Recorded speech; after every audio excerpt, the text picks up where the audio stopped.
C'est un petit mouvement de panique qui semble se propager dans le monde entier 5 jours après l'annonce choc du président américain Donald Trump sur de nouveaux droits de douane imposés sur tous les produits étrangers. Eh bien, les principales places financières mondiales se sont effondrées en quelques heures. Alors, que signifie réellement cette chute? Pourquoi est-ce que tout cela se produit? Quelles pourraient être réellement les conséquences, y compris pour nous? Bref, à quoi va ressembler la situation? Salut, c'est Hugo, j'espère que vous allez bien et c'est donc le sujet à la une des actualités du jour sur YouTube et en podcast. Alors je le sais, c'est un sujet qui peut faire peur parce que c'est un sujet déjà qui peut paraître technique et puis au-delà de ça, c'est un sujet où quand on voit les unes de certains médias sur le sujet, ça peut faire un petit peu paniquer. On va donc voir ce qu'il en est réellement, factuellement, sur le court terme, mais aussi sur les perspectives long terme pour comprendre réellement ce qui se passe ici. Redonnons déjà un petit peu de contexte. Ce lundi donc, les bourses mondiales ont connu ce qui est parfois appelé un lundi noir avec des chutes assez historiques. Mais avant de détailler les réactions, avant d'expliquer d'ailleurs tout ce qui se passe ici en bourse et le fonctionnement de tout ça, ça me paraît important de revenir déjà sur les événements qui ont déclenché cette forme de panique ou en tout cas de chute financière. Alors, on vous l'avait annoncé directement sur Instagram la semaine dernière. Tout a commencé mercredi dernier lorsque Donald Trump a officiellement annoncé l'introduction dès le 5 avril d'une taxe supplémentaire de 10% sur tous les produits qui sont importés aux États-Unis. Et dès ce mercredi, donc le mercredi 9 avril, il y a plusieurs pays, dont la Chine, qui subira une surtaxe de 34%, en plus de 20% déjà en place. Il y a aussi une surtaxe pour l'Union européenne, avec une surtaxe de l'ordre de 20%. Les droits de douane, c'est donc une taxe que les entreprises américaines doivent payer lorsqu'elles importent des produits qui viennent de l'étranger. Donald Trump justifie cette hausse par l'objectif de protéger l'industrie américaine, de favoriser en fait la production aux États-Unis et par ailleurs de réduire le déficit commercial des États-Unis, donc l'écart entre les importations et les exportations des États-Unis. Je vous renvoie aux actus du jour qu'on a posté la semaine dernière, on a expliqué tout ça en détail. Ça c'est donc l'objectif du côté de Trump, faire en sorte que on produise davantage aux États-Unis. Sauf que ces droits de douane pourraient avoir des conséquences majeures sur l'économie mondiale et ce pour 3 raisons très importantes à comprendre. D'abord, première conséquence, ce qu'il faut comprendre, c'est que Donald Trump, avec ses mesures, il est en train de placer les États-Unis comme un pays centré davantage en quelque sorte sur lui-même, un pays donc qui voudrait moins dépendre d'échanges internationaux pour produire, et ça c'est pas une opinion, un avis sur le sujet, c'est littéralement factuellement ce qu'il essaie de faire aujourd'hui. Il y a donc cet objectif de production aux États-Unis, lui espère que à moyen terme ou à long terme, c'est-à-dire qu'il y aura plus d'emplois aux États-Unis, etc., etc. Sauf que les chances d'impact positif, elles sont incertaines, il y a un vrai débat économique là-dessus, et surtout, à court terme, ça c'est certain, les conséquences sont nombreuses. Les conséquences sont nombreuses parce que déjà, les entreprises américaines, dans l'immédiat, elles ont très souvent besoin d'importer encore aujourd'hui des produits.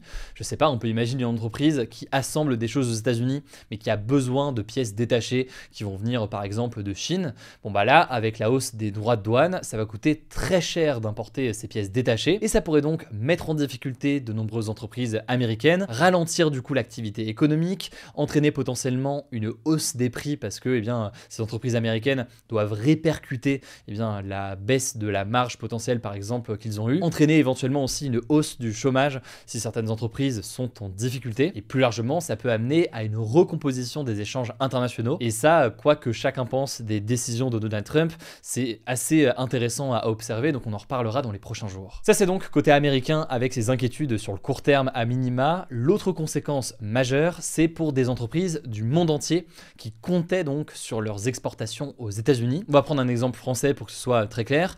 On peut parler, je sais pas, de la filière du vin en France.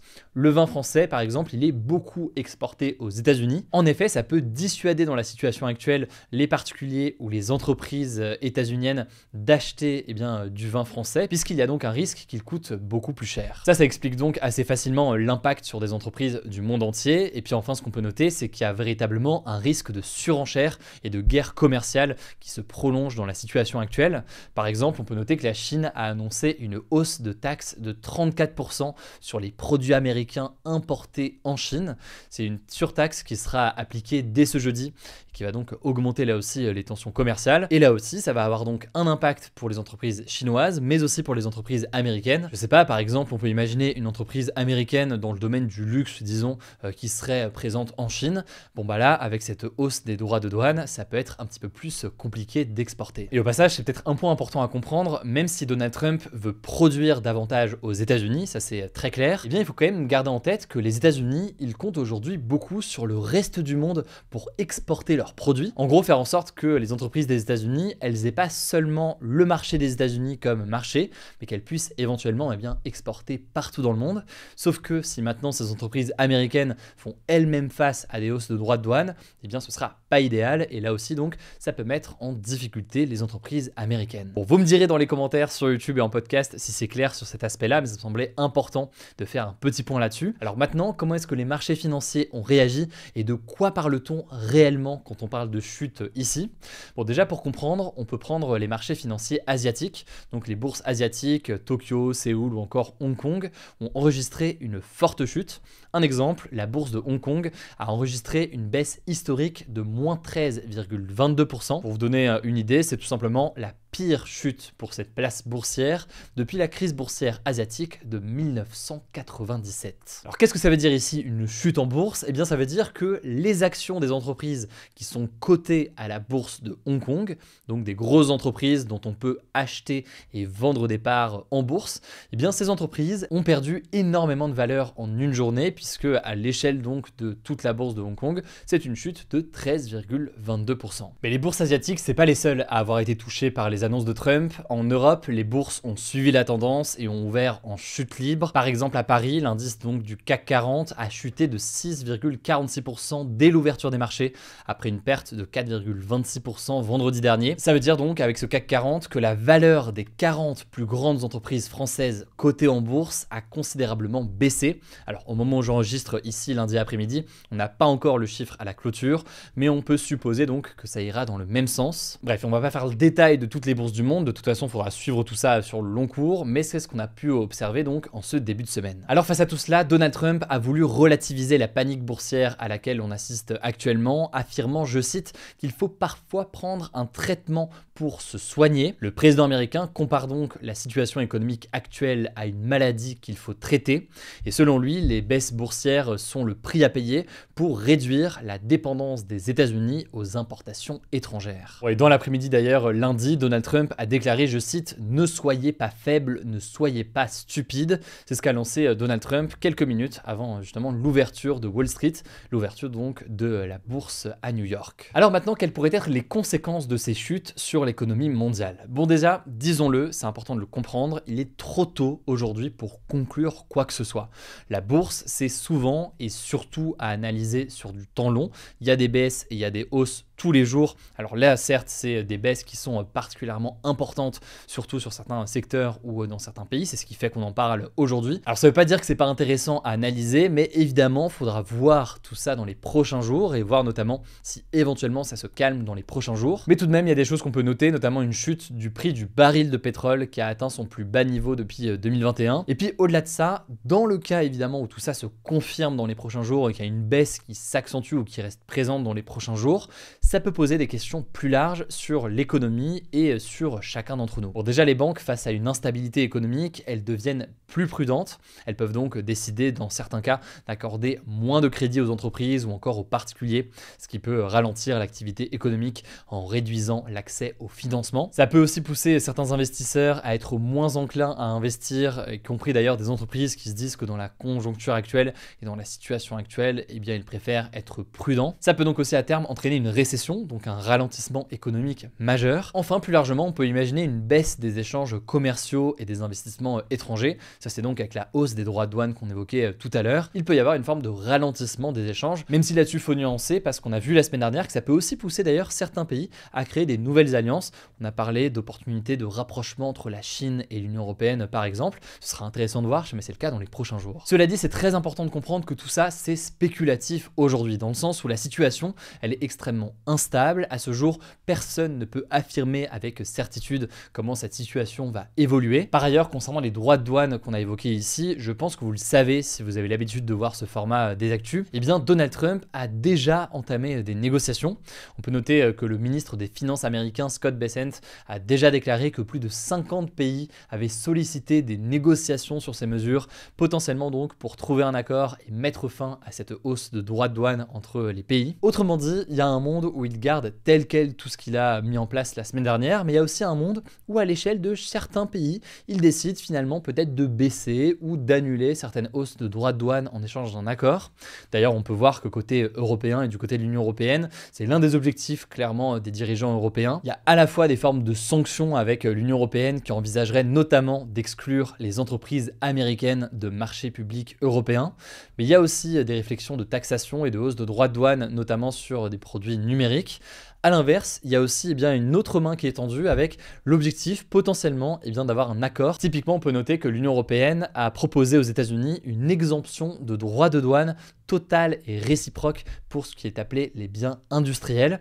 Bref, il y aura des discussions dans les prochains jours. Dans tous les cas, ça me semblait essentiel de faire un point sur la situation, de comprendre que oui, là c'est des chiffres ou des choses qui peuvent paraître impressionnantes, mais il faut comprendre donc qu'aujourd'hui il y a encore beaucoup d'éléments d'incertitude et on suivra évidemment tout ça dans les prochains jours, je pense que vous le savez. J'en profite d'ailleurs pour les nouveaux, n'hésitez pas à vous abonner, mais c'est pas encore le cas, que ce soit sur YouTube ou alors en podcast audio, vous êtes de plus en plus nombreux, donc merci beaucoup. Je vous laisse avec Blanche pour les actualités en bref et je reviens juste après. Merci Hugo et bonjour à tous. On commence avec cette actu. 2 rassemblements distincts ont eu lieu ce week-end à Paris. L'appel du Rassemblement national pour soutenir Marine Le Pen après sa condamnation pour détournement de fonds publics a réuni 7000 personnes selon la préfecture de police. Jordan Bardella, le président du RN, avait quant à lui évoqué 10 000 personnes. Lors de son discours, Marine Le Pen a dénoncé une décision de justice ainsi qu'une chasse aux sorcières. Selon elle, cette décision a, je cite, non seulement bafoué l'état de droit, mais aussi l'état de démocratie. Elle a également ajouté qu'ils prendront exemple sur Martin Luther King qui a défendu les droits civiques aux États-Unis. En parallèle, une manifestation contre l'extrême droite à l'initiative de la France Insoumise et des écologistes a réuni 3000 personnes selon la police. Le but était notamment de défendre la décision et l'indépendance de la justice suite à la condamnation de Marine Le Pen. De son côté, LFI a revendiqué plus de 15 000 participants. À noter que plusieurs organisations, dont SOS Racisme, le syndicat de la CGT et la Ligue des droits de l'homme, ont également appelé à manifester le 12 avril, donc ce dimanche, en France, pour défendre l'état de droit. Deuxième actu, Emmanuel Macron est arrivé en Égypte ce dimanche pour une visite de 2 jours, essentiellement consacrée à la guerre dans la bande de Gaza. Il a rencontré son homologue égyptien, Abdel Fattah al-Sisi, ce lundi au Caire, la capitale du pays. Tous les deux ont ensuite participé à un sommet en réponse à l'urgence à Gaza avec le roi de Jordanie, Abdallah II. L'Élysée a déclaré dans un communiqué que ces 2 pays étaient, je cite, des partenaires indispensables au règlement du conflit. Emmanuel Macron se rendra ce mardi dans la ville égyptienne d'Al Arish, à 50 km de la bande de Gaza, pour mener notamment un focus sur les questions alimentaires dans le territoire palestinien. A noter que des accords entre la France et l'Égypte portant sur la santé, les énergies renouvelables, les transports et sur leur coopération universitaire devraient être signés. Et puisqu'on parle de Gaza, il faut savoir qu'au moins 44 personnes ont été tuées dans des bombardements israéliens ce dimanche sur le territoire palestinien, selon les secours sur place. De son côté, Israël a fait état de projectiles tirés depuis le territoire palestinien, auquel le premier ministre israélien, Benjamin Netanyahou, a ordonné de donner, je cite, une réponse forte. Troisième actu, cette fois-ci au sujet de la guerre en Ukraine, Emmanuel Macron a appelé ce dimanche à des actions fortes si la Russie continue, je cite, à refuser la paix. C'est ce qu'il a déclaré dans un post publié ce dimanche sur X. Cette déclaration intervient 2 jours après la frappe d'un missile russe contre la ville natale du président ukrainien Volodymyr Zelensky, située au centre du pays, une frappe qui a fait 18 morts et 72 blessés, dont de nombreux enfants. Emmanuel Macron a notamment affirmé, je cite, que ces frappes de la Russie doivent prendre fin,